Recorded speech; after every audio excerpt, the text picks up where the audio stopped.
Hi ಎಲ್ಲರಿಗೂ ನಮಸ್ತೆ. ನಾನು ನಿಮ್ಮ ಆಶಾ ಚಂದ್ರಭಟ್. ಆಶಾ ಸ್ನಾಳ ಪಾಕಕ್ಕೆ ನಿಮಗೆಲ್ಲರಿಗೂ ಸ್ವಾಗತ.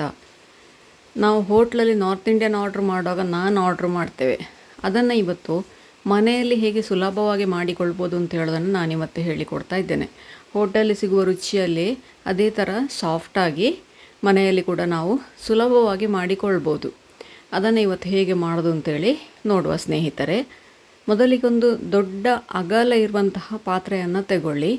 ಅದಕ್ಕೆ ನಾನಿವತ್ತು ಅರ್ಧ ಕೆ ಜಿಯಷ್ಟು ಮೈದಾ ಹುಡಿಯನ್ನು ಪೂರ್ತಿಯಾಗಿ ಹಾಕಿಕೊಳ್ತಾ ಇದ್ದೇನೆ. ಕರೆಕ್ಟಾಗಿ ಅರ್ಧ ಕೆ ಜಿ ತಂದಿದ್ದೆ, ಅರ್ಧ ಕೆ ಜಿಯನ್ನು ಹಾಗೆಯೇ ಹಾಕಿಕೊಳ್ತಾ ಇದ್ದೇನೆ. ಅದಕ್ಕೆ ರುಚಿಗೆ ಬೇಕಾದಷ್ಟು ಉಪ್ಪು, ಒಂದು ಸಣ್ಣ ಕಪ್ಪಲ್ಲಿ ಮೊಸರು.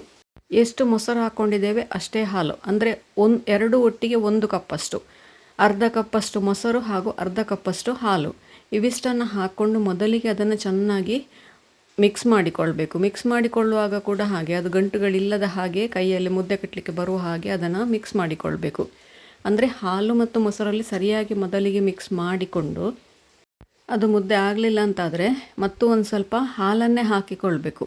ನೀರಲ್ಲಿ ಹಿಟ್ಟು ಕಲಿಸ್ಬಾರ್ದು. ಅಂದರೆ ಅದು ಸಾಫ್ಟಾಗಿ ಮೆತ್ತಗೆ ಬರಬೇಕು ಅಂತಾದರೆ, ಅಂದರೆ ಹೋಟ್ಲಲ್ಲಿ ಇರುವಾಗೆ ಬರಬೇಕು ಅಂತಾದರೆ ಅದನ್ನು ಮೊಸರು ಮತ್ತು ಹಾಲನ್ನು ಈಕ್ವಲ್ ಪೋರ್ಷನಲ್ಲಿ ಹಾಕ್ಕೊಂಡು ಅದನ್ನು ಕಲಸಿಕೊಳ್ಬೇಕು. ಈಗ ಇದಕ್ಕೆ ಸ್ವಲ್ಪ 1 ಟೇಬಲ್ ಸ್ಪೂನಷ್ಟು ಎಣ್ಣೆ ಹಾಕ್ಕೊಂಡು ಈ ಥರ ನೋಡಿ ಚೆನ್ನಾಗಿ ನಾದಿಕೊಳ್ಬೇಕು. ಅದನ್ನು ಉಜ್ಜಿ ನಾದಿಕೊಳ್ಬೇಕು. ಇಲ್ಲದಿದ್ದರೆ ಅದು ಹೋಟ್ಲಲ್ಲಿ ಮಾಡೋ ಟೈಪಲ್ಲಿ ಬರೋದಿಲ್ಲ, ಗಟ್ಟಿ ಗಟ್ಟಿ ಒಣಗಿದ ರೊಟ್ಟಿಯಾಗಿ ಬರ್ತದೆ. ಅದು ನೀವು ಎಷ್ಟು ಒಳ್ಳೆ ನಾದಿಕೊಳ್ತೀರಿ ಅಷ್ಟು ಚೆನ್ನಾಗಿ ಸಾಫ್ಟಾಗಿ ಉಬ್ಬಿಕೊಂಡು ಬರ್ತದೆ. 4ರಿಂದ 5 ನಿಮಿಷ ಈ ಥರ ನಾದಿದ ನಂತರ ಮೇಲಿಂದ ಇದಕ್ಕೆ ಸ್ವಲ್ಪ ಎಣ್ಣೆ ಹಾಕ್ಕೊಂಡು ಹಾಗೆಯೇ ಮುಚ್ಚಳ ಮುಚ್ಚಿಕೊಂಡು ನೋಡಿ ಈ ಥರ ಅದು ಕೈಯಲ್ಲಿ ಉಂಡೆ ತೆಗೆಯಲಿಕ್ಕೆ ಬರಬೇಕು. ಆ ಥರ ಇರಬೇಕು ಹಿಟ್ಟು. ಮುಚ್ಚಳ ಮುಚ್ಚಿ ಒಂದು ಅರ್ಧ ಗಂಟೆ ಅದನ್ನು ಹಾಗೆ ಬಿಡಬೇಕು. ಅರ್ಧ ಗಂಟೆ ನಂತರ ಅದನ್ನು ಓಪನ್ ಮಾಡಿ ಪುನಃ ಅದೇ ಥರ ನಾದಿಕೊಳ್ಬೇಕು. ನೀವು ಯಾವ ಥರ ಮೊದಲಿಗೆ ನಾದಿಕೊಂಡಿದ್ದೀರಿ ಅದೇ ಥರ ಒಂದು 5 ನಿಮಿಷ ಅದನ್ನು ನಾದಿಕೊಳ್ಬೇಕು.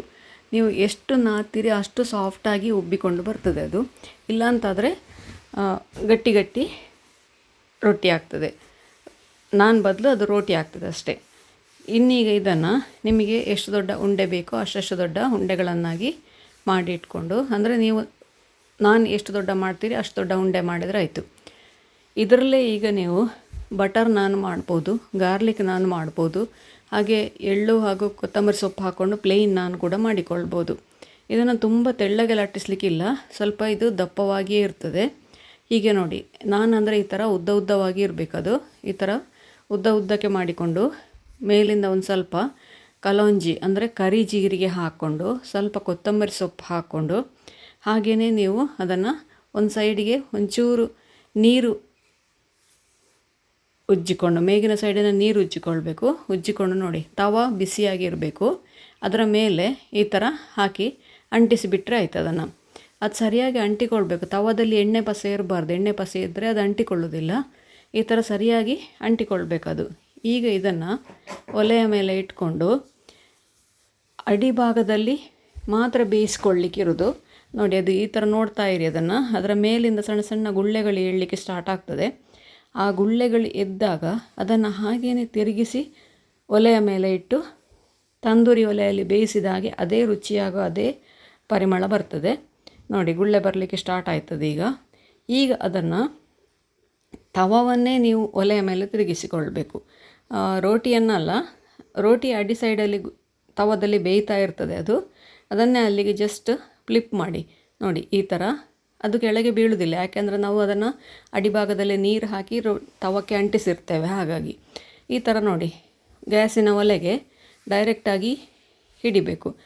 ಎಲ್ಲ ಕಡೆ ಸರಿಯಾಗಿ ಬೇಯುವವರೆಗೆ ಅದನ್ನು ಎಲ್ಲ ಸರಿಸಮಾನವಾಗಿ ಬೇಯುವ ಹಾಗೆ ಅದನ್ನು ಎಲ್ಲ ಕಡೆಯನ್ನು ಕೂಡ ಬೇಯಿಸಿಕೊಳ್ಬೇಕು. ನೋಡಿ ನಮ್ಮ ಮೆತ್ತಗಿನ ನಾನ್ ರೆಡಿ ಆಯಿತು.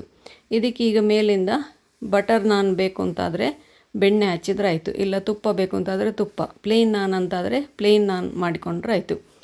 ಈಗ ನೋಡಿ ನಮ್ಮ ನಾನ್ ರೆಡಿ ಆಯಿತು. ಹಾಗೆಯೇ ಪುನಃ ಇನ್ನೊಂದನ್ನು ಮಾಡಿ ತೋರಿಸ್ತೇನೆ. ಇದೇ ಥರ ನಿಮಗೆ ಎಷ್ಟು ದೊಡ್ಡ ನಾನ್ ಬೇಕು ಅಷ್ಟು ದೊಡ್ಡಕ್ಕೆ ಅದನ್ನು ನೋಡಿ ಎಷ್ಟು ದಪ್ಪ ಇರಬೇಕು ಅಂತ ಹೇಳಿಕೊಂಡು ಇಷ್ಟು ದಪ್ಪ ಇರಬೇಕು. ಮೇಲಿಂದ ಕಲಂಜಿ ಹಾಕ್ಕೊಂಡು ಸ್ವಲ್ಪ ಕೊತ್ತಂಬರಿ ಸೊಪ್ಪು ಹಾಕ್ಕೊಂಡು ಹಾಗೆಯೇ ಅದನ್ನು ಬೇಯಿಸಿಕೊಳ್ಳೋದು. ನಂತರ ಅದಕ್ಕೆ ಬೆಂದ ನಂತರ ಅದಕ್ಕೆ ಬೆಳ್ಳುಳ್ಳಿ ಒಂದು ತಟ್ಟೆಯಲ್ಲಿ ಒಂದು ಚಮಚ ಬೆಣ್ಣೆ ಹಾಕ್ಕೊಂಡು ಬೆಣ್ಣೆಗೆ ಬೆಳ್ಳುಳ್ಳಿಯನ್ನು ಸಣ್ಣದಾಗಿ ಹೆಚ್ಚಿ ಹಾಕ್ಕೊಳ್ಬೇಕು.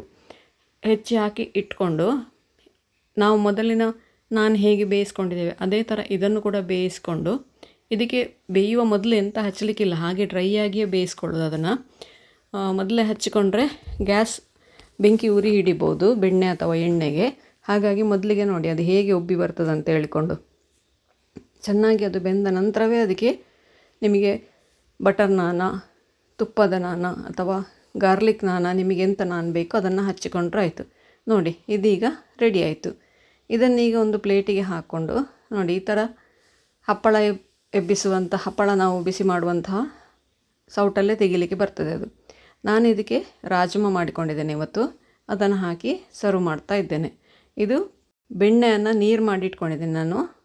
ಈಗ ನೋಡಿ ಪುನಃ ಇನ್ನೊಂದು ಮಾಡಿಕೊಳ್ತಾ ಇದ್ದೇನೆ. ಇದನ್ನು ಕೂಡ ಹಾಗೆ ನೋಡಿ, ಬರೀ ಕೈಯಲ್ಲೇ ಇದು ಹೀಗೆ ಹತ್ತಲಿಕ್ಕೆ ಬರ್ತದೆ. ಅದಕ್ಕೆ ಲಟ್ಟಣಿಗೆ ಕೂಡ ಬೇಡ. ನೋಡಿ ಈ ಥರ ಎಷ್ಟು ದಪ್ಪ ಬೇಕು ಅಷ್ಟು ದಪ್ಪಕ್ಕೆ ಹಾಕ್ಕೊಂಡು ಅದಕ್ಕೆ ಮೇಲಿಂದ ಕಲಾಂಜಿ ಹಾಗೆ ಕೊತ್ತಂಬರಿ ಸೊಪ್ಪು ಹಾಕ್ಕೊಂಡು ಅದನ್ನು ಈಗ ತವದ ಮೇಲೆ, ಬಿಸಿಯಾದ ತವದ ಮೇಲೆ ಹಾಕಿ ಒಂದು ಸೈಡನ್ನು ಅಡಿಯಿಂದ ಬೇಯಿಸ್ಕೊಂಡು ಪುನಃ ಅದೇ ಥರ ನೋಡಿ ಸರಿಯಾಗಿ ಇದು ಮೇಲ್ಗಡೆ ಗುಳ್ಳೆ ಬರಬೇಕು. ಗುಳ್ಳೆ ಬಂದ ನಂತರ ಅದನ್ನು ತಿರುಗಿಸಿ ಬೇಯಿಸಿಕೊಳ್ಬೇಕು. ನೋಡಿ ಕರೆಕ್ಟಾಗಿ ಮೇಲ್ಗಡೆಯಿಂದ ಎಷ್ಟು ಚೆನ್ನಾಗಿ ಬೇಯ್ತದೆ ಅಂತ ಹೇಳಿಕೊಂಡು ಈ ಥರ ಚೆನ್ನಾಗಿ ಬೆಂದ ನಂತರ ಅದಕ್ಕೆ ಮೇಲಿಂದ ನೋಡಿ ಈ ಥರ ಬೆಣ್ಣೆ ಹಾಗೂ ಅದಕ್ಕೆ ಬೆಳ್ಳುಳ್ಳಿಯನ್ನು ಕಟ್ ಮಾಡಿ ಹಾಕ್ಕೊಂಡಿದ್ದೇನೆ. ಬೆಳ್ಳುಳ್ಳಿ ಹಾಗೂ ಬೆಣ್ಣೆಯನ್ನು ಅದಕ್ಕೆ ಹಚ್ಚಿದರೆ ನಿಮ್ಮ ಗಾರ್ಲಿಕ್ ನಾನ್ ರೆಡಿ ಆಯಿತು. ನೀವು ಕೂಡ ಒಮ್ಮೆ ಖಂಡಿತ ಟ್ರೈ ಮಾಡಿ ನೋಡಿ. ಹೇಗಾಯಿತು ಅಂತ ನಮಗೆ ಕಮೆಂಟ್ ಮೂಲಕ ತಿಳಿಸಿ. ಲೈಕ್ ಕೊಟ್ಟು ಶೇರ್ ಮಾಡಿ.